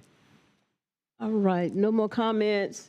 Madam Chair, may we have a roll call vote? Mayor Daley, Respectfully, no. Commissioner Matlow, Yes. Commissioner Porter, Aye. Commissioner Williams-Cox, No. Commissioner Caban, Yes. Commissioner Cummings, Yes? Commissioner Maddox, Aye. Commissioner Minor, Yes. Commissioner O'Keefe, Yes. Commissioner Welch, Yes. Commissioner Proctor. Commissioner Proctor? He's on mute. Yes. Thank you. Yes, yes, yes. Thank you, Commissioner. Okay, so the motion passes. So I believe we've addressed the items that were pulled out. Oh, I'm sorry. Northeast Gateway. Commissioner O'Keefe. Thank you, Northeast Gateway. And I'm going to make a different motion, and Madam Chair, if Madam Attorney needs to weigh in on if it's proper or not, that's fine, before we get to Northeast Gateway. We dealt with budget. We know we want to perhaps consider substantial amendment. I move that we ask staff to start the process for substantial amendment of Airport Gateway to remove A, B, and C. Okay, so we're back on the Airport Gateway? That's the motion, because we said we weren't increasing the budget, but we never decided if we wanted to start the substantial amendment process. That's all my motion is, do we want to start it? And we can vote it up or down, or not, or die from not having a second. You said Airport Gateway? Yep. Okay. Okay, is there a second? Second, Madam Chair. Yes, Commissioner Proctor? I second the motion of Commissioner O'Keefe. Thank you. Discussion. I'll just say that the idea here is it maintains improving Spring Hill, Lake Bradford, and it keeps what we planned on Stuckey where Providence is, and that's all it keeps. That's all I had. So your motion was to eliminate segments A, B, and C, starting the process. A, B, and C. Discussion, Commissioner Williams-Cox. Thank you, Madam Chair. I noticed that there was no mention about honoring the promises made to Providence. And if we look at removing those segments that you mentioned, the reason that promise was made goes away. So how do we deal with that? That then becomes this board's responsibility, because somebody has to give it to them, because they were promised it. So is that going to be included so I guess I would need to hear it in the motion, and so that I could support it. Absolutely. The motion removes Okay, Commissioner, O'Keefe, let me recognize you, okay, before you start talking. You got some more? No, that's it. Okay. Let me ask this question for clarification, Madam Attorney. We're still in the budget workshop, and this is I guess, a substantial, what is it?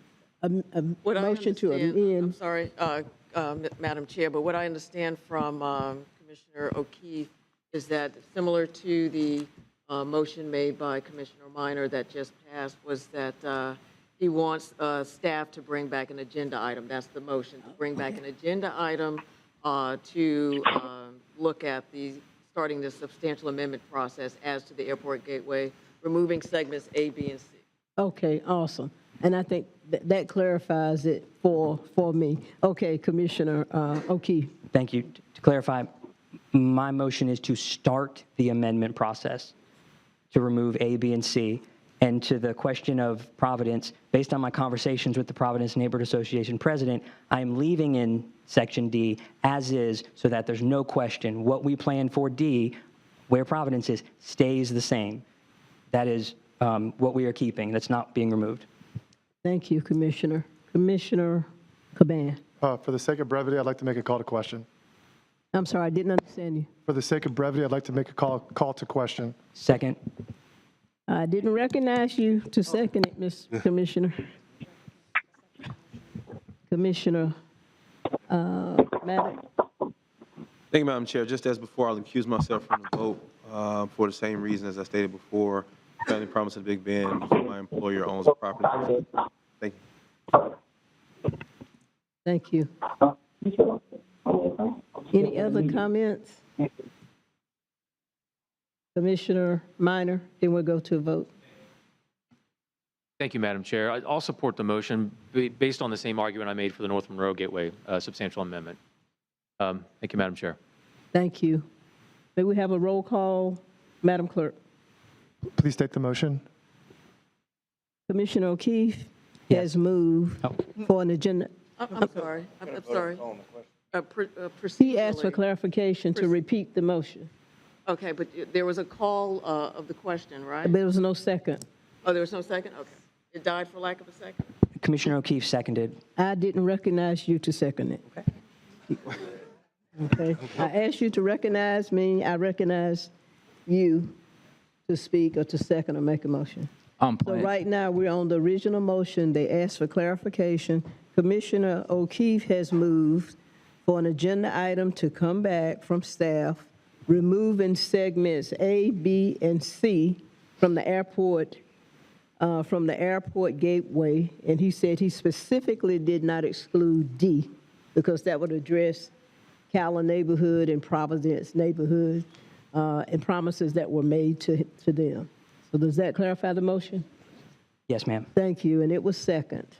And so now we're calling for the roll call. Well, I'd like to make a comment. I'm sorry, I'd like to make I originally made a call to question, but since there was no second, I would like to comment on the original motion. Oh, you can comment. Okay. This is the original motion, yes. Okay. Commissioner O'Keefe, I appreciate the gesture, but I don't believe that we have the votes to get a supermajority on the amendment process and to save staff time, taxpayers' time and money. I'm going to vote no, and I'm going to stick with my original plan on the airport gateway to keep at $82 million, and so that also we can keep this budget process moving forward. But I do appreciate the gesture. Thank you, Commissioner Caban. I don't believe his motion adversely affects your motion because we've already passed it. One last comment, Commissioner O'Keefe. Based on that, I rescind the motion. Okay. Oh, you will rescind your I'll motion? rescind the motion. Okay, the motion has been rescinded. Thank you. So I believe we have addressed all the exceptions to adopting the proposed budget. Except the Northeast Gateway. You better use your opportunity this time. Because you said Northeast Gateway, then you went to airport. I apologize. Okay. Okay, Commissioner O'Keefe, we're on Northeast Gateway. After we finish that, we will take a break. Thank you. Northeast Gateway, I'm going to keep it real simple. I think that we shouldn't approve a massive increase in the budget. It moves it from a little to a lot. It moves it from 94 million to over 134 million. For all the reasons we talked about before, I don't know that we even still need it to that extent. And so I'll just keep it simple and make a motion to only approve the existing $94,678,000 for the Northeast Gateway. The existing budget is what you're saying. Is there a second? I'll second that.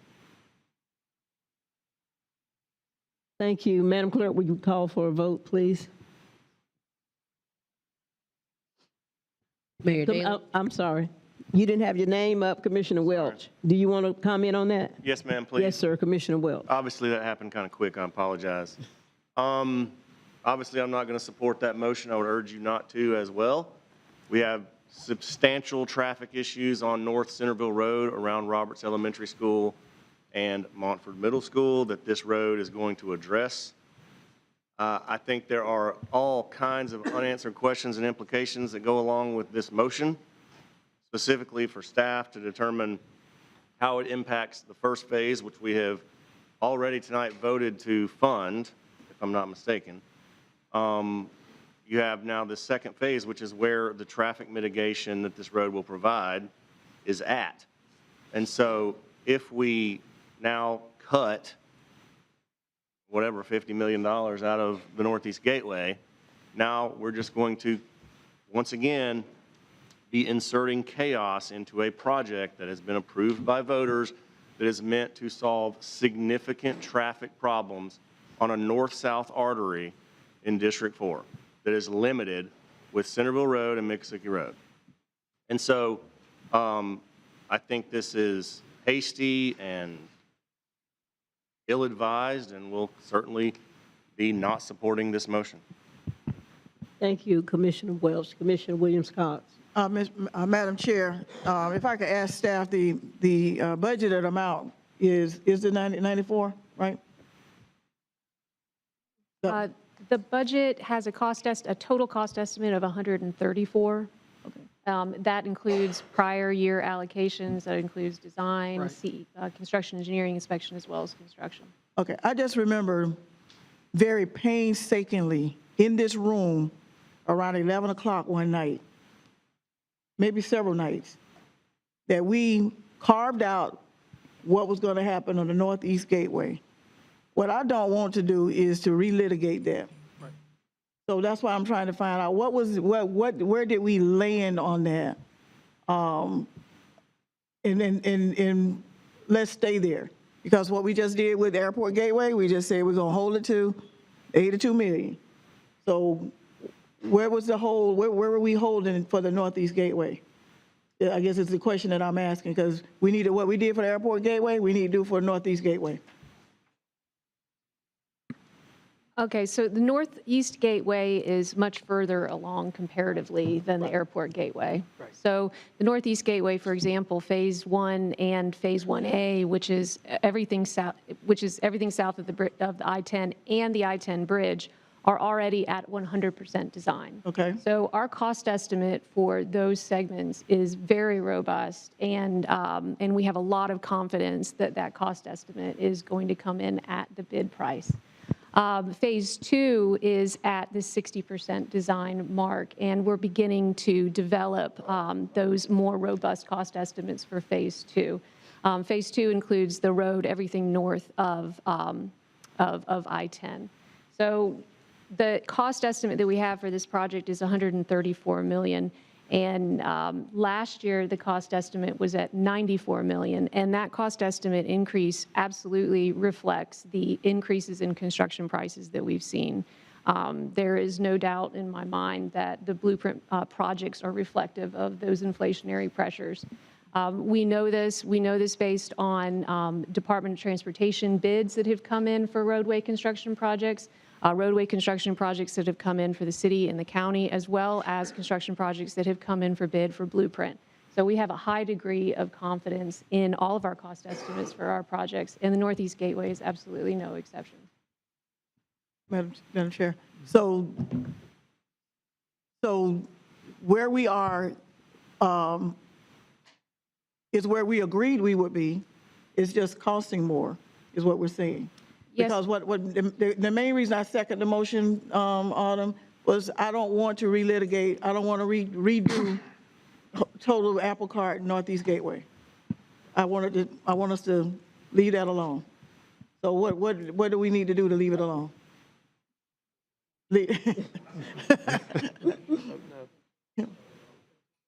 Yeah, then you would need to approve this project at the recommended funding Okay. amount. In that case, Director O'Keefe, I withdraw my second because I want to leave it alone. That's what she said, but that's not what he said. That was not his motion. His motion was really to cut it. Oh. Your motion was to cut the budget, and that's where, okay. I thought it was to approve the existing budget. Well, yes, please, Commissioner. Thank you. Okay. My motion was to not approve the requested budget increase. That was the motion. Okay, well, let me do this then. If I can offer Please. a substitute motion. Okay. Because right now, he doesn't have a motion because I took my second back, but if someone's second, I'll offer a substitute. Commissioner and Madam Chair, if I could just clarify, and certainly Director Calder can weigh in, but you should be aware that we are at a phase in this particular project where we have existing contracts with contractors. We actually have a CEI contract, Construction Engineering and Inspection agreement with a firm to do the CEI work for the entire phase. So we are obligated under that. We've also recently put out to bid because this board has approved us going to listing a competitive solicitation for phase 1, and we have completed that. So we're in the process of negotiating and finalizing a contract with the firm who will do phase 1. That will be an obligation that upon us to pay the contractor for the work for that phase. So the budget that was presented to you for Northeast Gateway, it is very risky, and there are severe implications if the board reduces it significantly because of the obligations that we have incurred. Director Calder has already shared with you that we are quite a ways into this project. It's not like Airport Gateway. It's a little different because we're more advanced there. There's right-of-way negotiations that we're beginning to engage in. If you remember the discussion with the attorney who represents Powerhouse, they're willing to, at this point, dedicate right-of-way for stormwater ponds for the Northeast Gateway project because of the resolution we came to regarding the Northeast Park. All of that will be implicated if we can't build the road.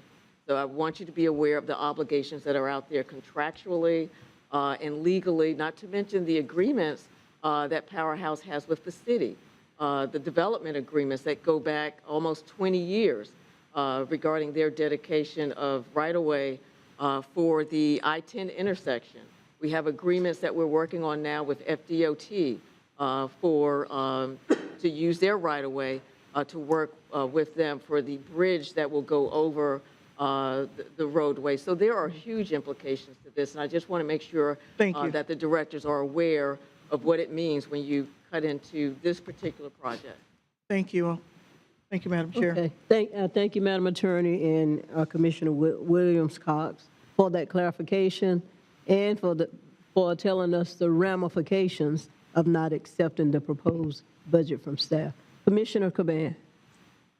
Well, right now, there's not a motion on the floor, so there's no motion on the floor, so I'll take this back. Okay, thank you. That's right. You withdrew your second, so we don't have a motion on the floor. Commissioner Welch. Do we need a motion if this is, so? I'll entertain a motion. I would make a motion to approve the full funding and approved budget for the Northeast Gateway. Thank you, Commissioner Welch. Second, Mayor Daley. Commissioner Matt Lowe, would you like to comment? I would. Thank you, Madam Chair. And we've seen several iterations and phases over this, and phase 2 got expedited, and we went from a $40 million project to a $140 million project. 50 million of those dollars is right now. So I will support what Commissioner O'Keefe was proposing, and I'll make a motion that we hold the line on the funding allocation of 94 million. Substitute motion. Substitute motion. In second.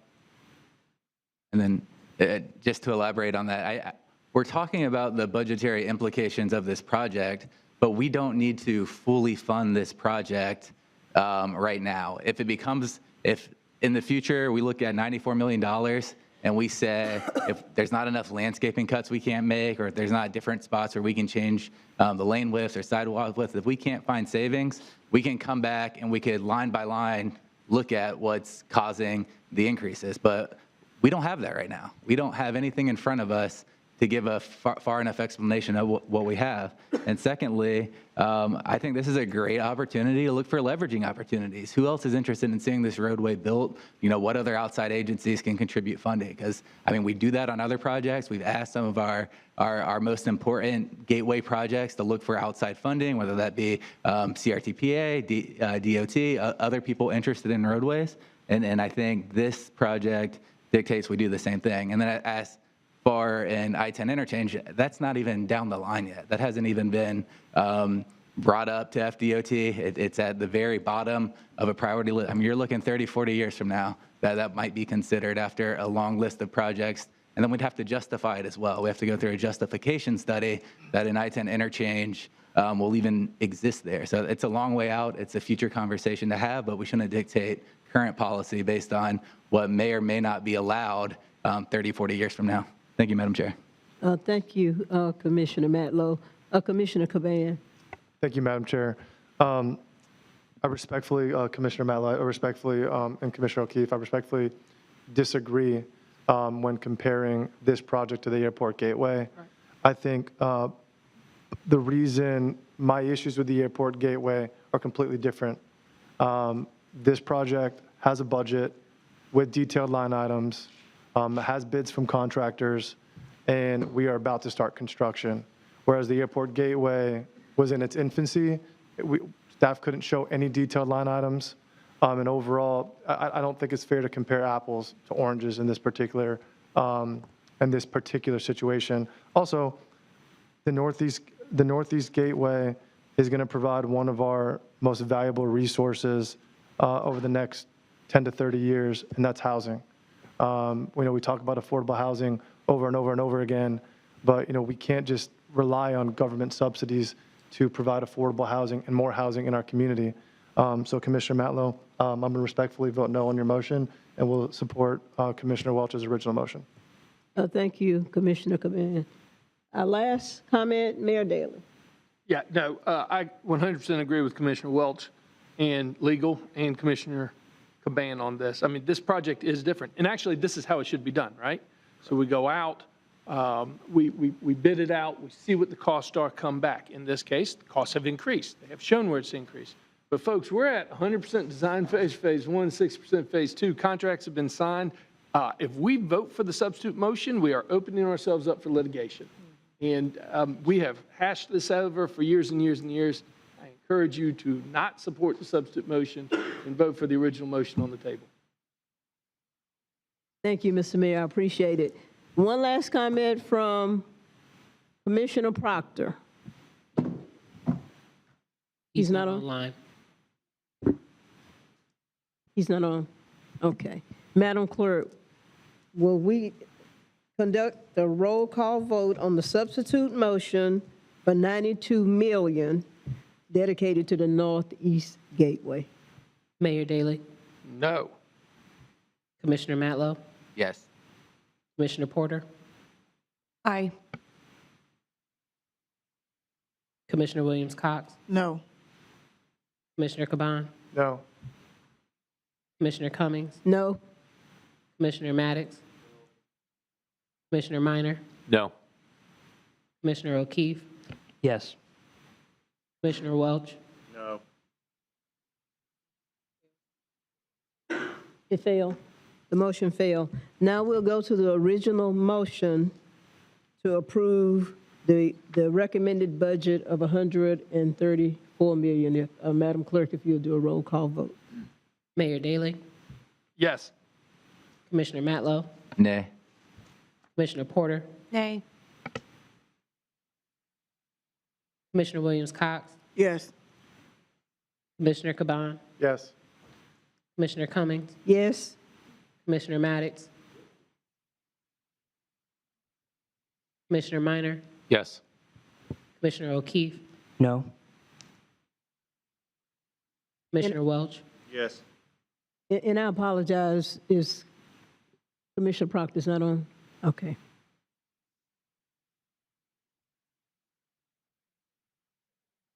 Okay, so the original motion passed. So that concludes the three items that we had pulled. And I believe the original motion to adopt budget has passed. An item per hour. Hour per hour. So what we will Madam do Chair, now, Madam Chair, oh, I'm sorry, yes. If I could just clarify our next steps for bringing this to you at your final public Absolutely. hearing on September 26th. So recommendation A was for the reallocation in the current fiscal year, so we'll program that based on the recommendation here. Budget recommendation C is our 5-year CIP, and that will move forward with the exception of as shown, with the exception of the Airport Gateway project being reduced to an $80 million total budget, $82 million total budget. And then budget recommendation D is just playing out those recommendations from C over the 40 years. So you'll see that in your final materials. Thank you, Madam Director. So this concludes our workshop portion of the budget. We will take a 30-minute break. 30? Less than that? 15. We'll take a 15-minute break. I'll ask you to be back at 6:15. 6:15. Thank you. Great job. Millions.